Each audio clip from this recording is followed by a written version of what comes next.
Imagine this scenario for the moment. We're in a war, and we're in a war not over on somebody else's shores. We're in a war on our own shores.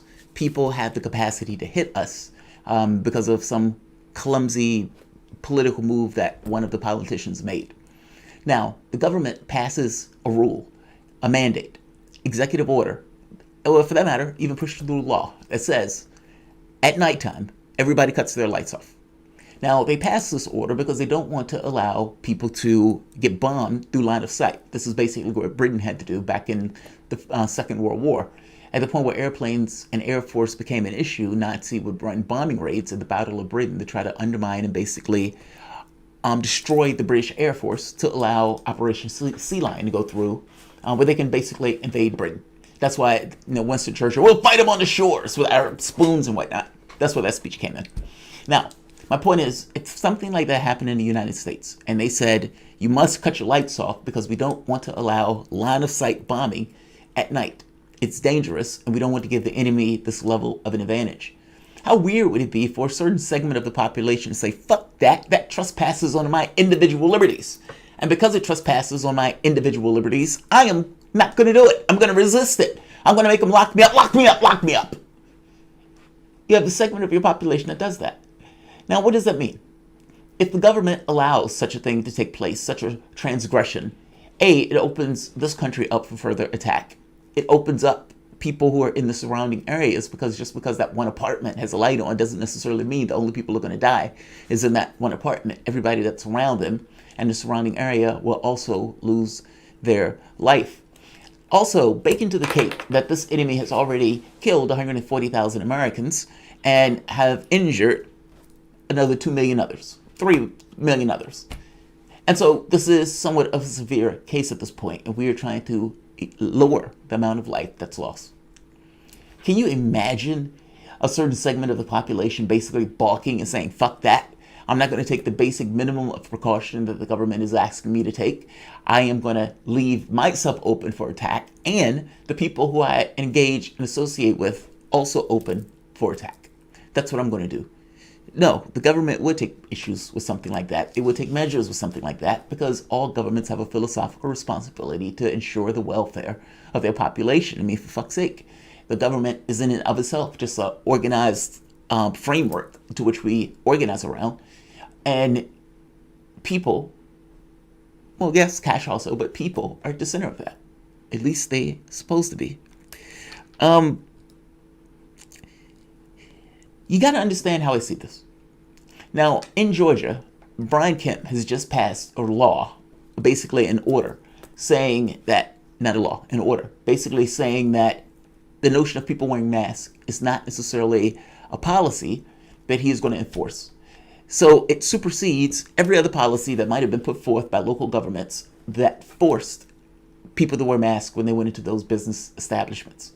Now, he issued additional rulings and guidelines, but the big one and the big takeaway was, I am not going to ban masks across the state, and I am making an order to ensure that nobody else does either. So in localities that might be getting slaughtered by COVID-19, they still can't enact a policy that would be to the best interests of their society. You must understand how I look at this. From the time I was very, very young to the time I got to about 17 years old, I had what was called Osgood-Schlatters disease, basically growing too fast, where my knees would hurt viciously.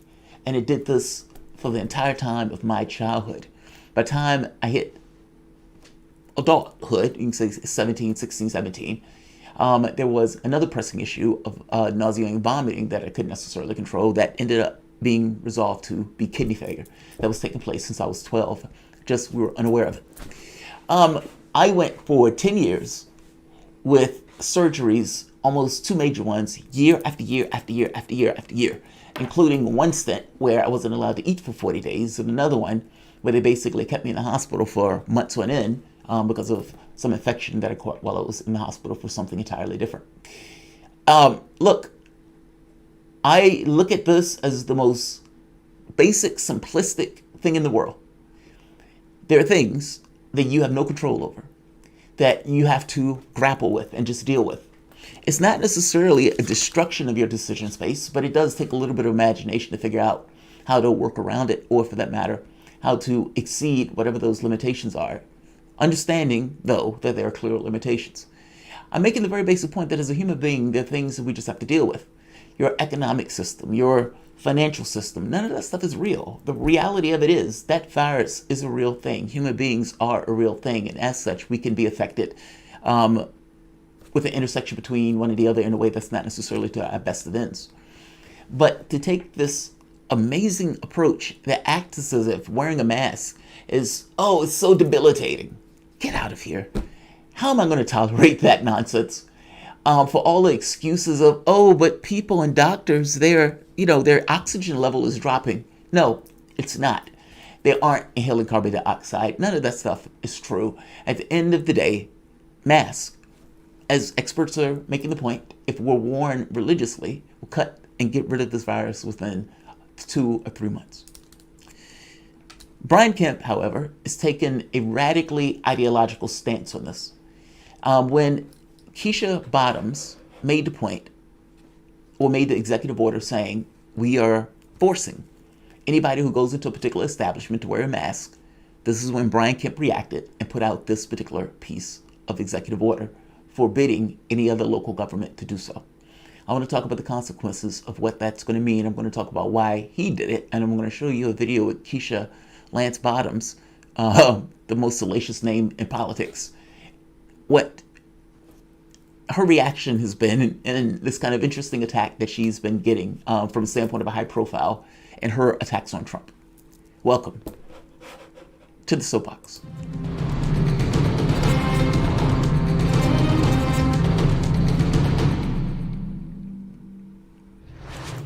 My name is Jamarl Thomas. This is the Progressive Soapbox. Guys, if you dig this content, please like, share, and subscribe. You can always support this content through PayPal or Patreon. This is Keisha Lance Bottoms, just so you have some point of reference. Now, what is taking place here is awesome. Andrew Cuomo, the one who's responsible for like 20,000 deaths in New York. I think New York had like 35,000 deaths total. Cuomo was responsible for nearly 20 of them. Listen to what he's telling her and offering here. You are on exactly the right track. Anything we can do to help, we're at a stable period now. We have the virus way down low.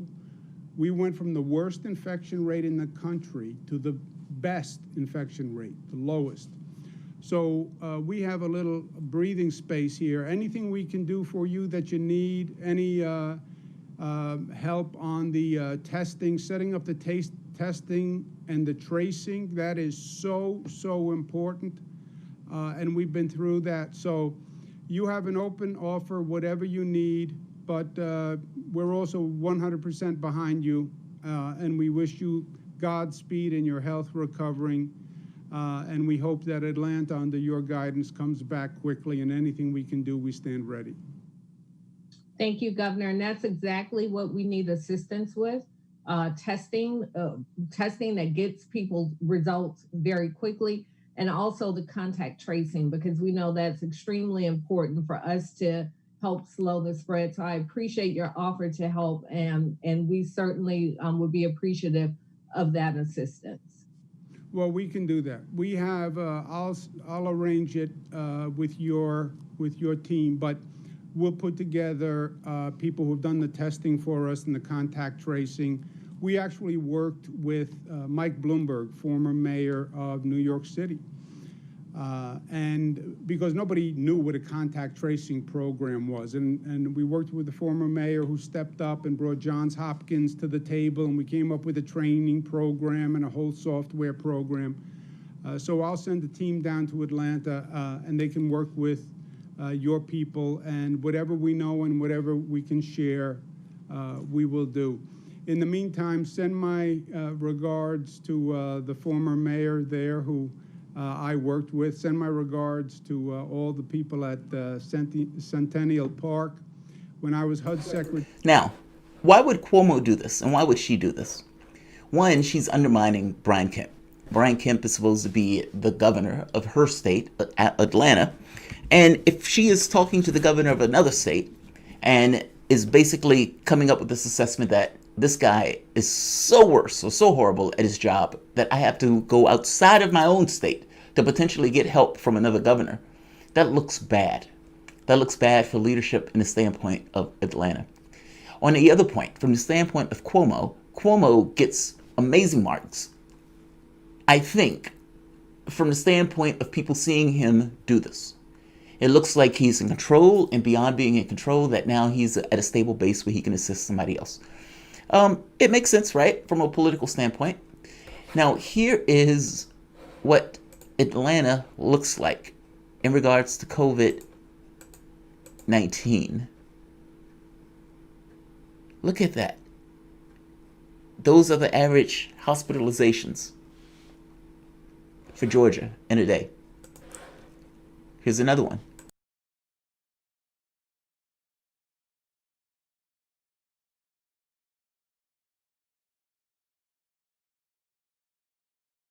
This one deals with racial distribution of COVID-19. Look at this one, African Americans. Now, Atlanta, Chocolate City, has a lot of us there, and so you can imagine the numbers will be higher. But in other areas, the skew also takes place where you have this kind of high distribution. In some cases, Hispanics are higher. In some cases, African Americans are higher. So when Brian Kemp comes forward and says, basically, I am going to keep this system open and you don't necessarily have to wear a mask if you don't want to wear your mask. Now, he did encourage people to wear a mask. I do encourage you, but I'm not necessarily going to put a law around it. His argument was that it was unenforceable. That's not true at all. If somebody comes into your establishment where you tell them that you have to wear a mask, you call the cops and tell the cops to escort the guy out of the place if he doesn't want to do so. No, it is perfectly enforceable. There will be people who would balk at it. There will be people who push back on it, but you should not leave it to the stores to make that determination. The stores don't want to make that determination. They will, if it means keeping their people safe and for other people to know that they're going to be safe as they shop at the stores. But you are going to have people who are going to be remarkably belligerent.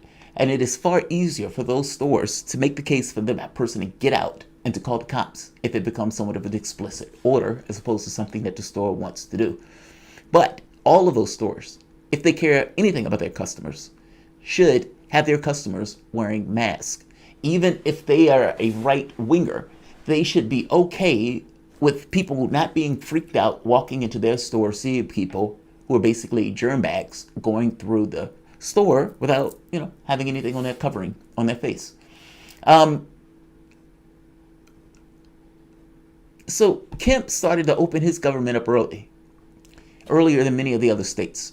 And they didn't necessarily see the spike right away, but as you saw, you could see the spike in that graph.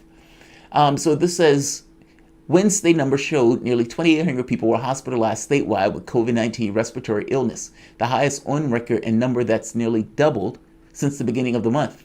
The state reports 84% of hospitals, critical care beds, are in use, although some hospitals say they have opened up more space and have more room, meaning they've had to open up other areas in order to allow people to come into the hospital. He's borrowed them right. So the Republican governor previously announced plans to reopen an overflow hospital at Mammoth, Georgia World Congress Center in downtown Atlanta. The rising COVID numbers prompted Atlanta Keisha Bottoms to reverse its opening plans and return to phase 1 week. Georgia reopened its reckless manner, and people in our city and state are suffering the consequences, Bottoms said. The trend of deaths has hit a low in Georgia July 9th, when the state averaged only 12 new reported deaths a day over the previous week. Newly reported deaths sometimes happen weeks earlier, but the trend of deaths has since started to rise following an upward trend in cases and hospitalizations that began in early June. Georgia is now averaging 24 deaths over the past week, the highest level in 4 weeks. My point is, if it's true that if Andrew Cuomo would have taken action almost immediately for social distancing, masks, shutting down the economy, etc., etc., etc., would New York's cases have ballooned to what they were? The answer is no. They wouldn't have. If this guy, Brian Kemp, is going to open up his economy and is not going to mandate that people wear masks to ensure that the customers who are going to those stores or the people who are working at those stores are relatively safe, or at the very least, protected due diligence-wise, then those deaths will be on his back, and you can expect that number to increase. This is unconscionable as a ruling to put through. Not only am I going to make an ideological choice, I am going to make that ideological choice for everybody else in the nation, or for that matter, in the state of Georgia. And to do so because the other people, other localities, had sense enough to pass laws to ensure that the customers who are in those localities can shop and operate in a safe manner. There will be some businesses that are just as ideologically bent as this guy. I guess the question becomes, are those people going to sign waivers when they do business at that shop so they don't necessarily get prosecuted later on if those places end up being super spreaders of the virus? And will the government in any way be held to account if such a reality takes place, considering the government is explicitly going against good sense in passing this particular ruling? Like, share, and subscribe.